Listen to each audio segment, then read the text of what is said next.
في الحته دي فيديو لان انت جيتي لي على الوجيعه. والله رضا الناس بشكل عام، رضا الناس غايه لا تدرك. احنا مش مخلوقين في الدنيا علشان الناس تحبنا، وان كان من عاجل بشرى المؤمن ان ربنا سبحانه وتعالى يرضى عنه ويحبب الناس فيه، لكن مش معنى كده ان كل الناس اجمالا هيحبوه. الناس تحبه بشكل عام، لكن طبيعي هتلاقي اراء ممكن ما تحبكيش عادي، ناس ممكن ما ترضاش عنك، عن اسلوبك، عن طريقتك، عن لبسك، عن كلامك، عن مبادئك، عن ارائك، ده طبيعي. واللي بيمشي يرضي الناس ما بيعيش كويس. ليه؟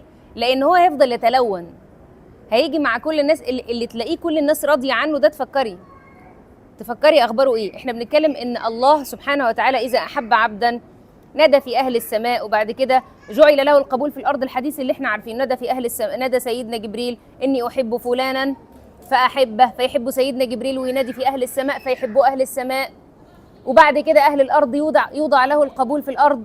ده كلام جميل، ولكن بشكل عام اجمالا. لكن هتلاقي ناس ما بتحبوش سيدنا النبي عليه الصلاه والسلام، اللي هو لا ينطق عن الهوى، اللي هو وما ارسلناك الا رحمه للعالمين، كان رحمه للعالمين، اللي هو كان لين القلب ولسانه حلو وكلامه حلو، في صفات لم تكتمل ولم تجتمع في بني ادم. ومع ذلك في ناس ما حبتوش، وناس تأمرت عليه، وناس طردوه، وناس كانوا عايزين يموتوه، ده عادي. بل رب العزة سبحانه وتعالى لم يجتمع عليه الناس. فاحنا اللي عايزين الناس تجتمع علينا، ده طبيعي انك تلاقي ناس مختلفة معاكي في الرأي او مش بتحبك. ولكن خليني برضو اقولك، لو انا لقيت ناس ما بتحبنيش او ناس بتنتقدني، في فرق ما بين الحب والقبول وما بين النقد. لو حد بينتقدك اسمعي النقد، شوفي هو مين وبيقول ايه، هو مين، بيتعامل ازاي، هو مثلا تخصصه ايه فبينتقد. يعني احنا نلاقي ناس بتنتقد العلماء مثلا، انت بتنتقد العالم ليه؟ انت دارس ايه مقارنة بالعالم؟ انت دارس ايه يؤهلك انك تنتقده؟ فانت مين؟ طب بتقول ايه؟ قد يكون في كلامه صح.